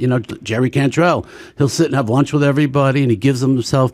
But then, when you get I very rarely get one, but Crosby was one. The late Peter Tork was tough, and he was a friend of mine From for the Monkees. Yeah, Peter, he just couldn't deal with people asking for an autograph or people wanting to take a picture with him. He just freaked out. What the fuck is so hard about taking pictures Thank with you. people? I don't know what the fuck is wrong with everybody. Right, exactly. And then, we talk sort of the theme is enablers, you know what I mean? Because what these people do is they go, you're sitting there, you're trying to enjoy lunch, and some hot chick wants to take a picture with you right in the middle of your Diablo sandwich, and the person across the table should go, fucking cry me a river, douche. That doesn't happen to roofers or guys who do siding or guys who drive trucks. This is a mitzvah. I don't know if ask USA Today if I'm allowed to say mitzvah. Now, the point is... This is a good word. Someone wants to take a fucking picture with you. Get the fuck over it. And the part where you're like, but you've interrupted my lunch. You know how many times I eat lunch and I see the fucking waiter walk by and I go, oh, hey, excuse me, can I get the fresh ground pepper on the Caesar salad? I just interrupted my own lunch, didn't I? Yeah. Well, Jeff longer. Beck. You get a guy like Jeff Beck, the late Jeff Beck, and we have to mention him because he rest his soul. He was a sweet guy, and he came and did my camp, and I said to him, Jeff, I appreciate you doing this. This is amazing. And he said, I just wanted to give back, and this was a great way that I could give to other musicians. So I think that's what happens at camp. A guy like Roger Daltrey said, it reminds him what it's like when he first started. So you have so many of those amazing musicians, and rockers you never could hang out with rockers. They were always running out the door. Right. And now all of a sudden they're giving themselves, and so those you love, and it's life changing. That's the most incredible thing. These people get their chance to play with their heroes, and so it's great. It's so fun. do you have to play an instrument, or can people just go to the camp and hang and meet all these? Well, I don't allow the hanging part. It's basically a vocalist or even a beginner guitar player or something like that, because I want people that really want to get better in the music and want to do something. What about a finger symbolist? Ooh, that's Found a interesting. loophole. Yeah. Found a loophole. Found a freaking loophole. Okay, you can come. I'm going to come in there with my finger symbols. Yes, you can. Absolutely. I'm going to bring my hollowed out fish where I drag the pencil. Yeah, We got our that's band. good. That's good. We have our Venice Beach band. That's and, right. and our songs are all about microaggressions. Yeah, Right. I've seen you guys. Yeah. Yeah, that's what they used to do in the Partridge Family. They just take Tracy and tell her, stand over there, hold this tambourine, hold it away from the microphone, and just smack it against your thigh and pretend to sing. Right. So, we get those people too, but they eventually want to get into it. So Do they end up usually doing a song that is of the band that the person, they do a Guns N' Roses song with Slash? Totally. They do it. They did a Guns. Yeah, they came. They do a song with Slash. Everyone does the song with the rock star, with Joe Perry. I got Stone Temple Pilots coming in the next camp, and yeah, everyone. And you prepare once you sign up for camp. You start preparing 4 or 5 months in advance, and then your band now with Zoom, where everyone's on Zoom in advance. So they are practicing and they perfect those songs, and so no, that's been the fun part. And then you go on stage to Whiskey A Go Go with Kim Thale from Soundgarden. He came to the last camp. I asked him to come for 2-3 hours. He stayed for 3 days, and he hung out with everybody in his room, and he was drinking with everyone. So I asked him if he'll come back in March. He said, "Yeah, I want to come back." I said, "Would you jam with each band a song at the Whiskey A Go Go?" He says, "Yeah, of course." So there are so many amazing musicians out there to choose from, and who really enjoy what we do. And the crowd on show night is the friends and the family and that kind of friends, stuff. Family, fans of the artists, and it's like it's the Final Four. They're the people screaming and yelling and just giving these people a lot of encouragement. And then they leave and they form bands, and then they leave and they start writing music and recording albums. So the results are really unbelievable. Are people? Have you experienced anyone who's had a terrible? A terrible experience? Yeah, well, just like the music is 3 guys bad. died. Nah, you know what? They come in advance. They know what they're coming for. Okay, 'cause I would imagine the rock star helps. No, you know what the biggest problem is? They're scared. They're scared shit, so they're scared to come. So the wife, calls up and a week before and says, "Oh, my husband has a business meeting and he can't make it, or his mother has cancer, his brother has cancer." Everyone, they throw this big C word around, which is terrible. But I have to convince them off the ledge, come, especially when Jeff Beck was there. I had to convince people when they come, they love it. They just, and then they keep coming back. So 50% of your campers come back because you take them to such a high that they want that feeling again. Yeah. And so really, for me, it's so cool to change these people's lives and to get an email every day. I'm doing this, I'm doing that. And the wife says my husband doesn't have road rage anymore. He's happy because of you. We're not going to have any more doctors or lawyers. Everyone's rocking the fuck out. We're going to be dying of disease because you're rock camp. Damn it. Right. Yeah. What about the guys who go all in on the lifestyle? Like they come home, they start slamming heroin, right. They destroy their hotel room, they leave their wife. No, I love the ones that say to me, I got good news, I got bad news. A week later, I quit my job and I'm going to London School of Drumming. I said, no, don't quit your job. And so... We, by the way, are going to be in Dallas this weekend with John Popper, who you should get. John's done my camp a bunch of times. He's great. He has. Yeah. So he's going to be playing. I'll be doing stand-up, and you can go to AdamCarolla.com for that, and he'll hang out and play and everything. Last time he came to camp, he got friendly with a camper. The camper bought the house next door to him. The guy bought the house next door to him up in Seattle, and they're best friends today. I was going to say, that doesn't sound friendly. That no, I know. Is that crazy? I was surprised. Wow. Guy says, I just bought the house next to John's Popper. You don't want to live next door to John Popper. No. So I'll tell you a few things. He shoots squirrels inside of his house. He showed me pictures. Why are there so many that he's having to do that in the house? I said squirrels, plural. I'd say he shoots squirrel. I don't know if he's done more than one. Got it. How different is he than Ted Nugent? Ted's got a little firmer around the waistline, I would say, but maybe politically and in terms of they like their guns, I'd say they're about the same dude. The same guys, but here's the reason you don't want to live next to John Popper is because he has a Civil War cannon in front of his house. And he shoots cans of dog food out of it, which fit perfectly with the barreling of the diameter of the barrel, and evidently can shoot him a quarter mile or something. So you do not want to live next door to that man. It turns out that a can of Alpo fits perfectly into the muzzle of the cannon. It's a perfect cannonball substitute. It's a perfect cannonball substitute. A meaty, savory, with little to no meat byproducts. And it just happens to fit. And it's probably at 89 cents a can, it's a savings over an actual cannonball. So if he wants to shoot something out of his cannon, he shoots dog food out of his cannon. You say we shouldn't want to live next to John Popper because of that, but I want to live I've heard next two reasons why to move next door to him so far. You may be right. He must have a squirrels house and on the other cannons? side of him, right? Yeah. Yeah. Yeah, well, when the shit goes down, he'll be ready. Yeah, you when the run apocalypse. to his house. Yeah. I'm going to Popper's apocalypse party. So he's playing Blues Traveler songs Yeah. and up there playing the harp and everything. And he's just so great. He's so friendly to everybody. Just a great guy. Great guy. Yeah, he is. Yeah. He Yeah. loves people, you know. Well, you guys can find out this weekend. And also, I was talking to Mike August about doing a comedy fantasy camp, and Mike's head on everything is someone has an idea, and then he goes, "How can I make $4? I got another idea." Yeah. But as he was saying it, comedy fantasy camp, that felt like a perfect fit for exactly what this is. The exact same template, but with comedians, right? Absolutely. First of all, I'm not a musician, so I get the feeling. I love doing the music camp because my brother was the drummer, and he was, and I've been around music my entire life.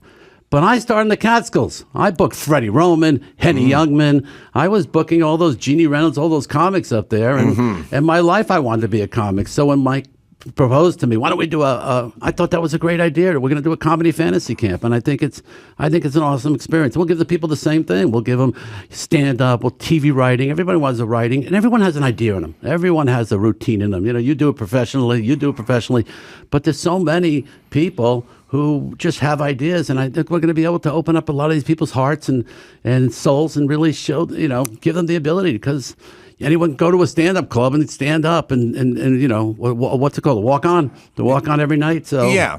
If So it's a open sleepaway mic camp. or Open walk on mic. or open mic. Open yeah. mic. And then, it's a 3-minute routine. It's a 4-minute routine. That's a lot of stuff. And I just think it'll be great to, communicate it and do it in Vegas. And so I'm excited. We've been talking a lot about it, but we're ready to solidify it. John Popper's going to do 4 minutes of stand-up before he does his music this weekend in Dallas, by the way, which he is committed to, with no harmonica. Oh, wow. Just stand-up. We got to videotape that. We do. Yeah. I bet you could get Cosby if it's a sleepaway camp. I'll pass on that one. Just saying he's back out on tour. So. I know, the sleepaway, but, Is he out touring? I read an article, but I don't know. The guy in the peacoat could have written it. It might be fake news. I have no idea. I'm just trying to get an opening set. That's all. But there's there's part of me that wants him to do it just for content for my bored brain. He has an app on Apple. He does? Oh, There's a really? Cosby app. Really? Yeah. What does it do? Put your phone to sleep. Thank you. Hey. Everyone have a good day. No, I don't know. It's an app. It's just about him. Is he 84 now? Like, does he have his eyesight? Like, yeah, I heard he's blind. I think he's got glaucoma. yeah. All right. Amongst other things, but there's an app which is just and I looked at the copyright. It was 2019.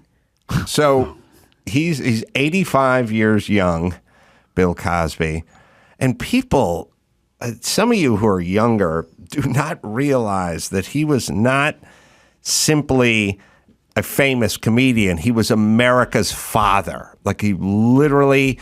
You go, Eddie Murphy, Raw, that was super funny, or George Carlin, that guy, but they weren't America's father. He was America's father. He was the most trusted man in America. Yeah. And the cleanest act.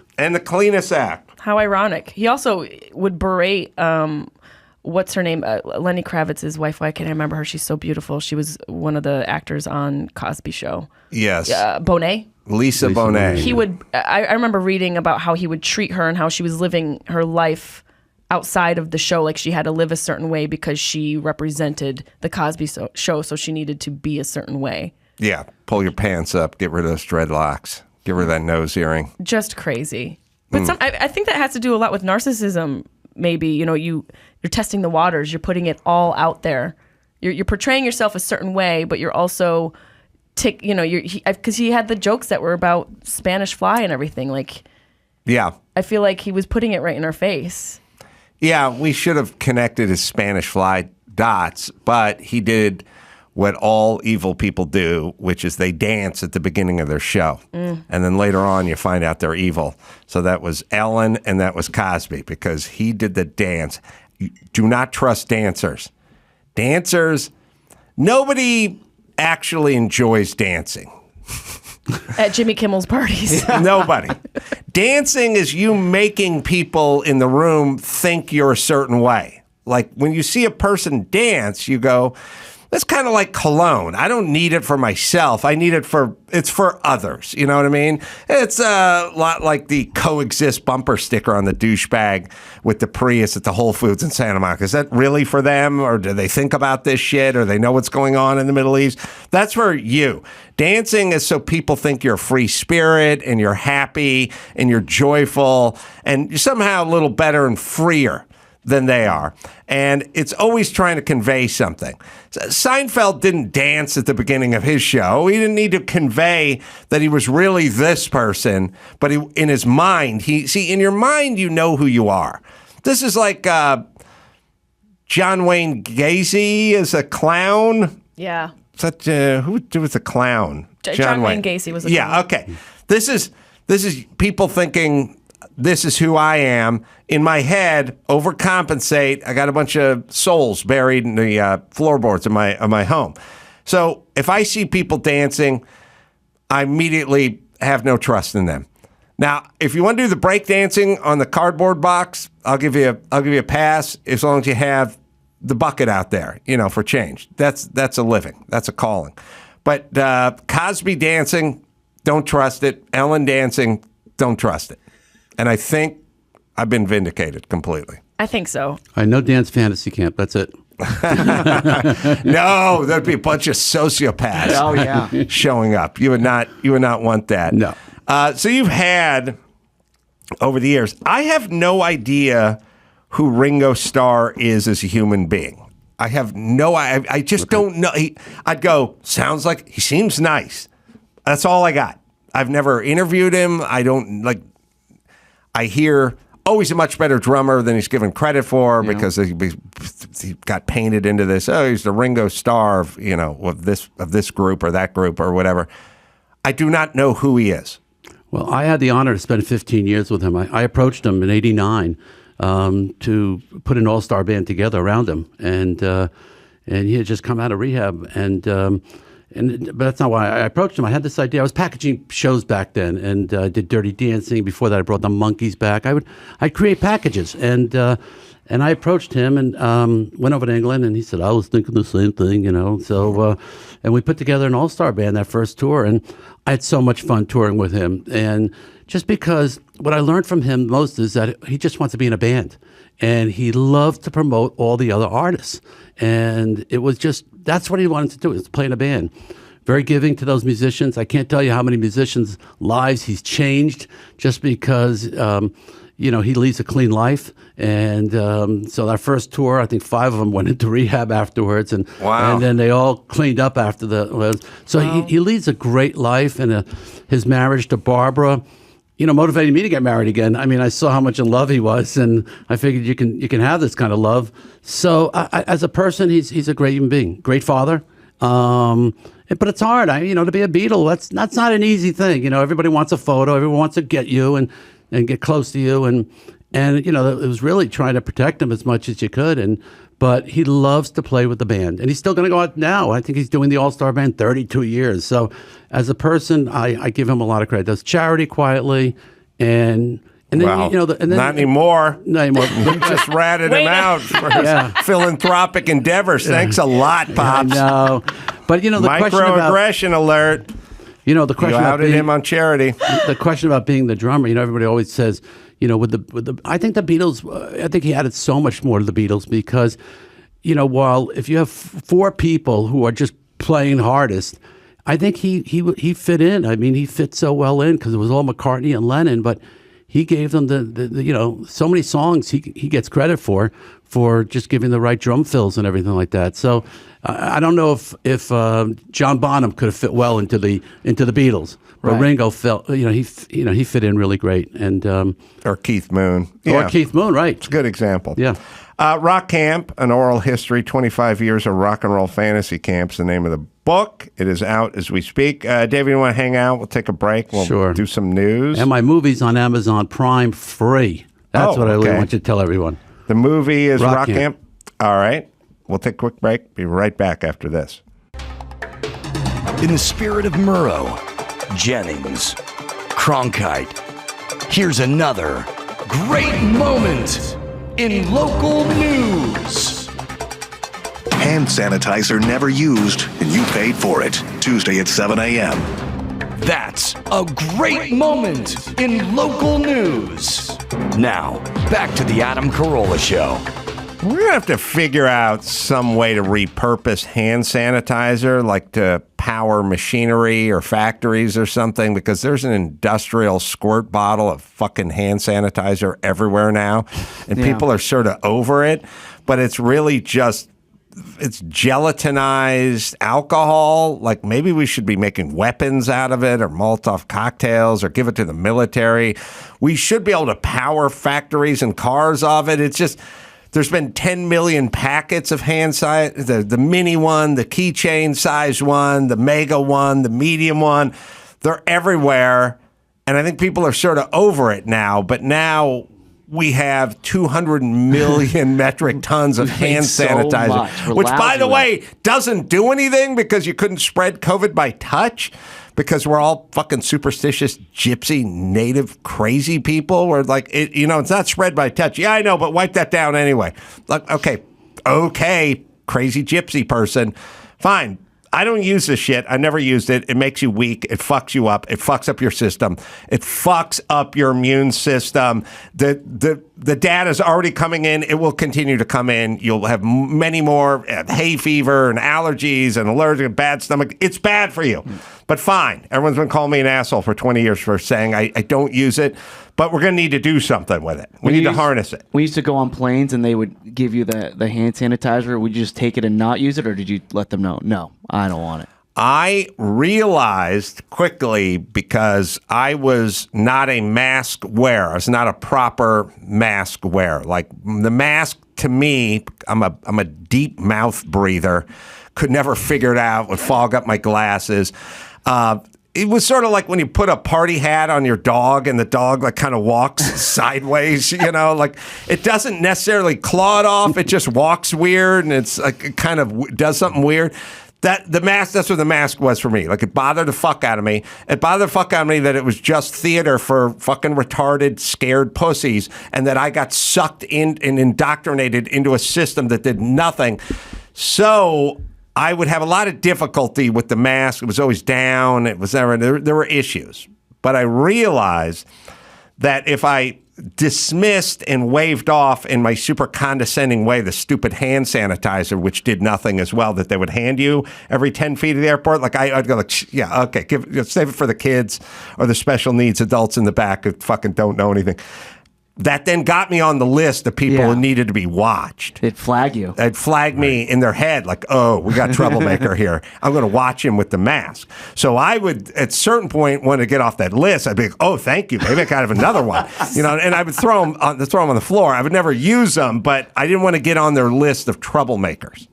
See, maybe I'm different. I only really enjoy cleaning up someone else's funk on a plane. Not enjoy it. I just want to know that there's not as many remnants of a human being where I'm about to sit.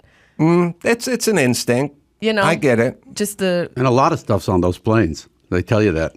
Right? Oh yeah, there's a lot. I mean, Nicole Byer said that she found excrement in a blanket. She told that story on Conan O'Brien. She took out one of those blankets and there was poop in it. I don't know that hand sanitizer's not going to help that. So we need pooper scoopers and hand sanitizers. Yeah, I made my peace with that stuff a million years ago. It's probably smart. I grew up in filth, so I just got used to filth. That's a great opening line for your memoir. Yes, I grew up in filth. Yeah. I got used to it.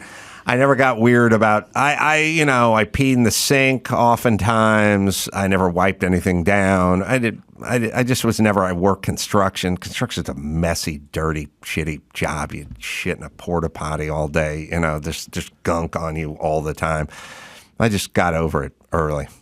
We just got a dog, and I finally had to. My daughter just begged me for a dog, and I'll tell you, that's like living in in poop land, Yes. So it's interesting. The house is so perfect and clean, and now it's like, okay, who cares? Bones everywhere. Puppy especially, so it's a fucking shit show. Yes. That's what it is, yeah. All right, Max, what are we talking about here? Well, today, as we record this, is Martin Luther King Jr. that's Day. right. Yeah, this is actually a national holiday. Well, over the weekend... we've come a long way, but we've got a long way to go. Yes. Now, I would like to be put in formaldehyde and then reanimated 5,000 years from now so I could hear douchebag make the speech in 7,029. We've come a long way, but there's a long way to go. That's the message I get every year. Well, hopefully this will help. In Boston, they unveiled a new monument that I don't know if you've seen this. Always helps. The two things that help races the most is monuments and naming streets after them. Yeah. That fixes problems. Family education, blah, blah, blah. But switching the name of a street and building a monument. Yeah. I know. So we're on the right path. That's super effective. Yeah. Yep. So this was unveiled on Friday on Boston Common. 20 feet tall, 40 feet wide. It's called The Embrace. And it was inspired by a photograph of King and Coretta Scott King, which captured them hugging after he won the Nobel Peace Prize in 1964. So you can see it's just the arms. Yeah. It's just floating arms that are embracing each other. The angle, it looks all right, but obviously it is a source of plenty of mockery online because it looks weird from other angles. If you guys can scroll through the other angles too, but just like, it was unveiled. It just looks unusual. Like that looks like a knee. People say like from this angle, it looks phallic. Yeah. Oh, You'd whoa! say? I didn't see that. Yeah. Mm-hmm. Yeah. So this is the big monument that they released. But so the designer is Hank Willis Thomas. And some of his work, at least one other piece of his work, Adam. And it's the Afro Pick statue. Yeah. That we've talked about on this show. Sort of offensive. Yeah. Where or the monument, the Afro Pick monument. Pulled some Civil War general down and put a giant-sized pick up there. Problem solved once again. Do we know how much it cost to create the hugging one? Like, is there any... Do you know how many after-school programs we could have started with that money? But bizarre, inane statues save so many lives and help so many communities of color. So it's are you willing to risk it? Some after-school basketball program for inner-city kids versus a big brown cock swinging in the wind and a hand gently caressing it? You willing to risk that? Because that's going to set the culture back. Yeah. You need those symbols. Super important. I'm seeing a report that this monument cost about $10 million. Oh, I mean, come on. What? It looks like someone's stretching before a Cirque du Soleil show. Yes, that's what I saw. Give me a fucking break. It's just Can I say this? The conceptual. All right, let's put it to you this way. Let's give a thought experiment. Jessimae, they are going to build a monument to you and your mirth. Where you hail from? Syracuse, New York. In Syracuse, right outside the Orangeman College there. There's a graveyard next to that place. I've walked through it with Dr. Drew. All right, they're going to build a monument to you. Wouldn't you, let's just say you're gone, it's been 70 years, wouldn't you like it to look like you? Like, so that people went by and went, oh, that's Jessimae's. Yeah, she's funny. Like, we could recognize you. You know what I mean? This is just hands bent in a pretzel. You'd have to come up and kind of look at the plaque sort of thing. I'm just saying, if you are doing a monument to me, I want me standing on a Zamboni or a horse that's pulled back or riding a jet ski or something. Like a Segway. A Segway. Like, I want me in action. You know what I mean? Or me on stage with a microphone and slaying the audience. You know, like when they do Michael Jordan statues, he's dunking a basketball. That's not some bizarre Or Rocky. It's them like. Shouldn't he be in front of a mic or holding a Bible or something? A podium, like marching. Why does everything need to be abstract? Why do we have to guess everything? I think, to me, what this rings is it's very egregious, and it's also self-congratulatory. It becomes more about the sculptor, about the artist, right? Yes. Because then you have to go, what is it? Well, let me explain. Let me tell you what my idea was. But honestly, as you were speaking, like if someone did a monument dedicated to me, I would just want like a couple meatballs. To be honest, I just love meatballs and maybe a loaf of bread. But no strategically likeness? placed. No, I don't need it. Oh, I'll put them in the right place. I know. We know. Everybody knows. That'd be more fun, I think. But people passing by won't know They will about have your no comedic genius. They'll have no idea. It's just this is insane. I don't even know what I'm looking at. Well, you have to look at different angles, you know. Yeah, 360 experience. By the way, when people are explaining what art means because you can't tell, we're done. We're done already. Could be a painting, could be a sculpture. This represents the struggle. I don't know what the fuck it is. If you're explaining to me what it is, it's over. It's not a good campaign for funding art in school. I'll tell you that much. No. But we should. To be clear, we should be funding art and music. Coretta Scott King and Martin Luther King and just do them. Yeah. And put them up there. Yeah. Why not? That's their own statue. That's the monument. That's how it works. Or make their full bodies hugging. That's right. There you go. Recognizable. Yeah, please. All right, well, we never talked about this, and this is a story that's been going around since last week. Hold on. How long before somebody goes Jussie Smollett on this thing? Oh.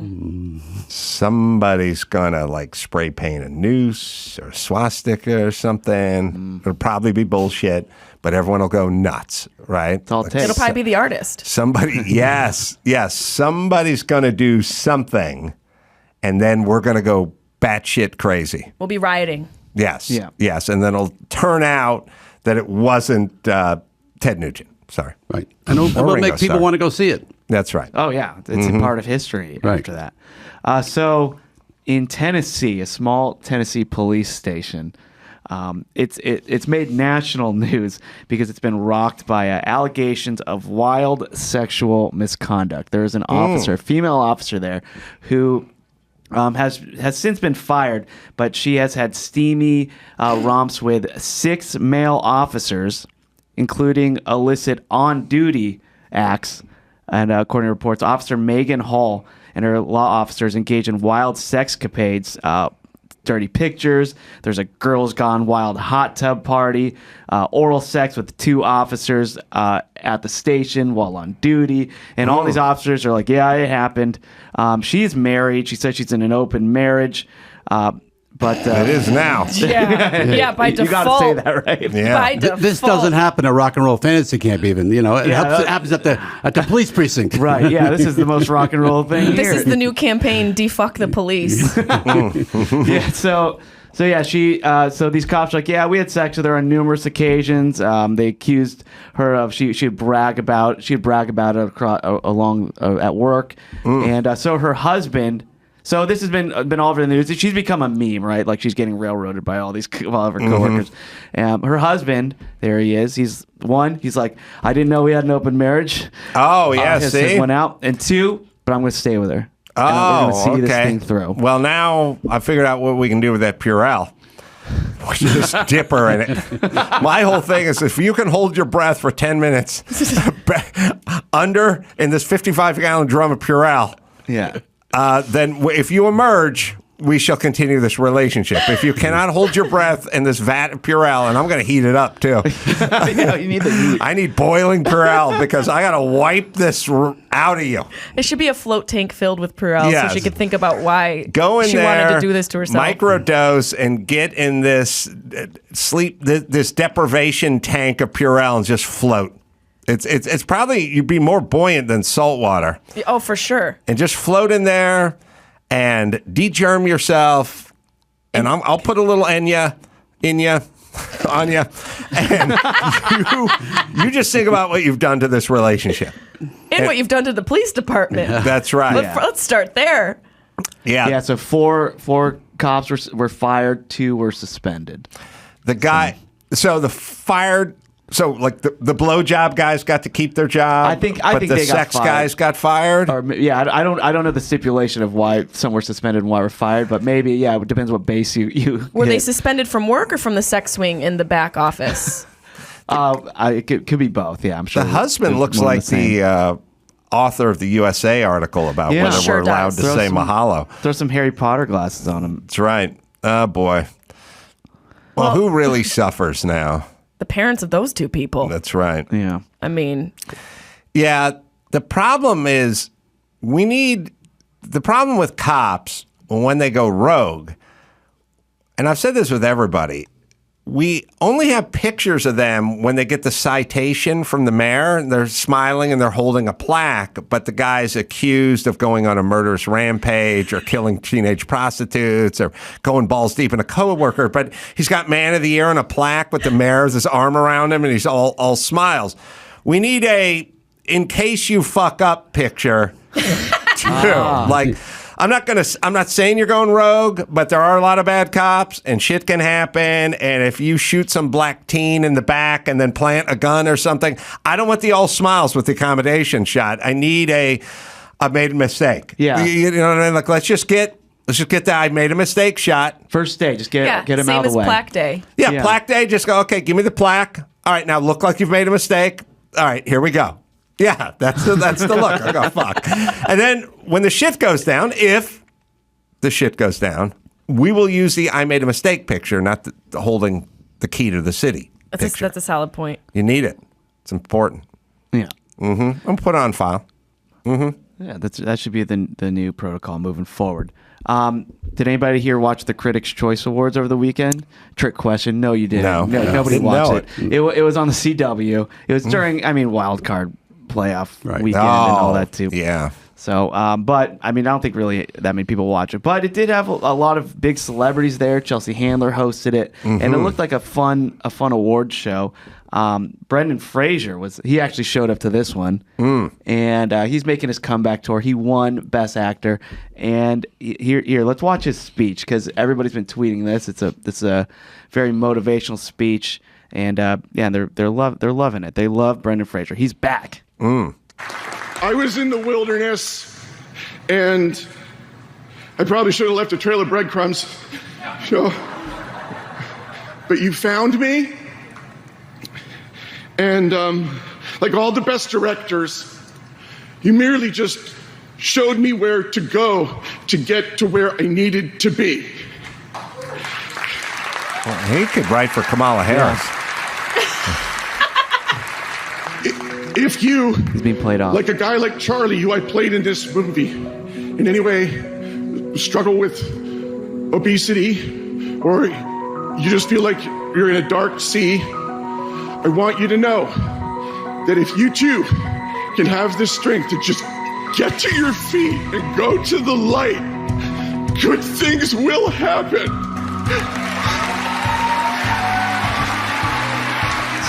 Yeah, people are So outstanding. the music Good night. is supposed to be playing him off, but it sounds... It's enhancing his It's speech. Yeah, I enhancing don't think he his realized speech. they were playing him off. He's like, I'm going to keep going. Yeah. Oh, yeah. This is becoming a moment. I don't know, Dawson, now you have to find some ranchera music because we can't have the tinklings of the ivories or the inspirational thing, because if the music sounds inspirational and they're like, my father was my best friend and he passed 10 years ago, but he told me at his bedside, he held my hand and he said, son, and they're playing the... Back in black! You're playing inspirational music, it's not going to work. Yeah. But I don't know. Let's see how it would... I don't know. We'll figure it out. But if you put ranchera music over this, first off, no one would be able to take it. It's time to wrap up. Those people cannot. The human ear cannot listen to that for more than 30 seconds before you have an aneurysm. So people in the audience would be begging him to wrap it up to make it stop. Number one, and then number two, it can inspire nothing and be mistaken for nothing except for drinking stories. Yeah. That's all. Like, I ate the worm. Thank you. Good night. Like, that's all. His music looked like somebody scored it. Yeah. He looked like he told them to play it at a specific part in his right. Yeah, he in his cued it. speech. Yeah. Yeah. It fueled Continue to filibuster. My computer crashed, but I get where you're going, and we got this. Hold on. Right, like we'll at see the if we Golden can figure Globes, they did the soft jazz, and nobody cared at all. Like the jazz piano.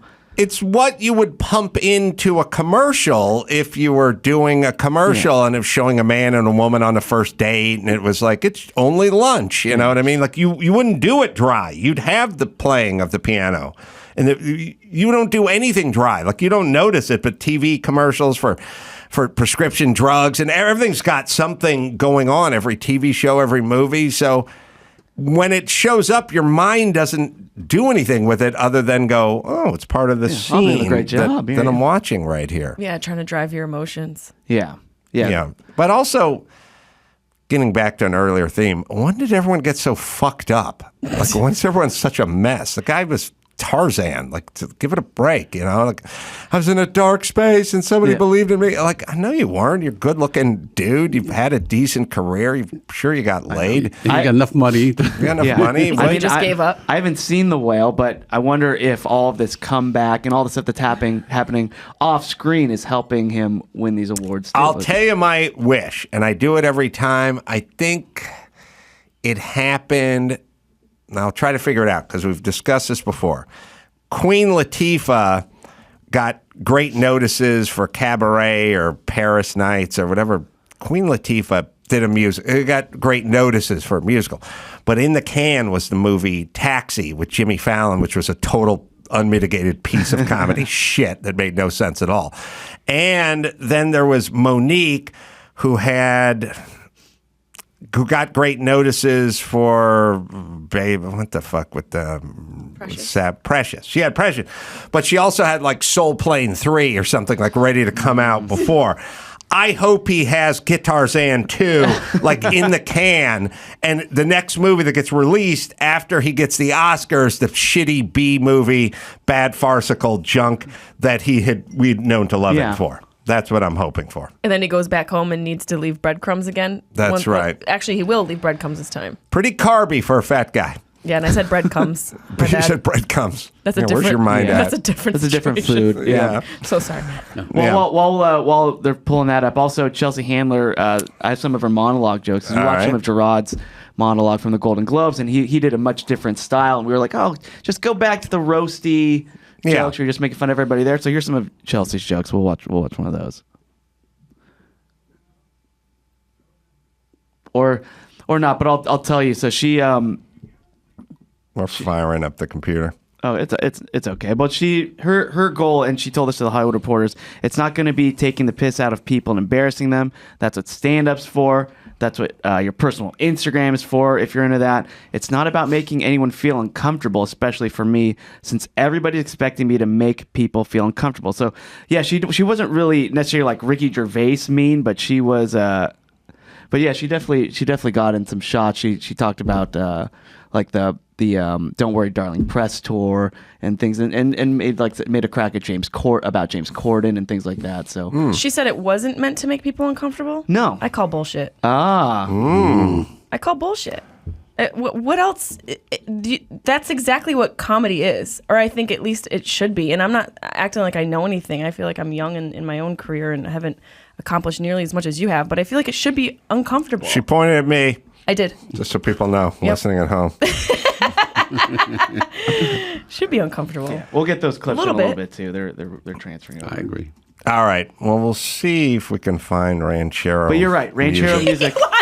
I want it. He's you want to right, play though. people? You want to get people to leave the room? Fire up. You want to get Whitey to flee?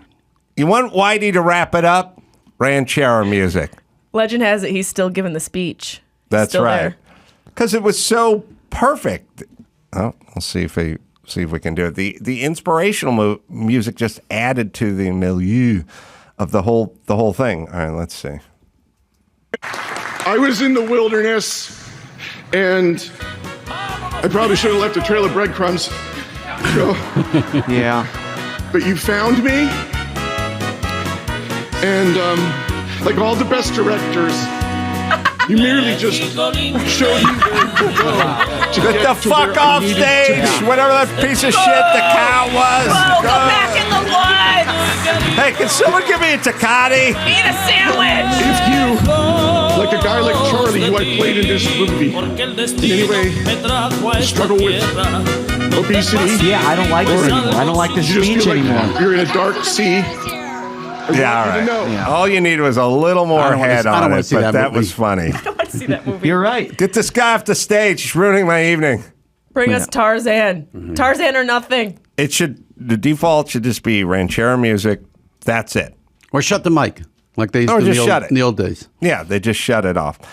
All right, let's wrap it up, Max Spadda. All right. Check out the Water Cooler podcast, please. All right. I know everyone always thinks I'm kidding about everything, but first off, if you did ranchero music, the audience would look forward to it.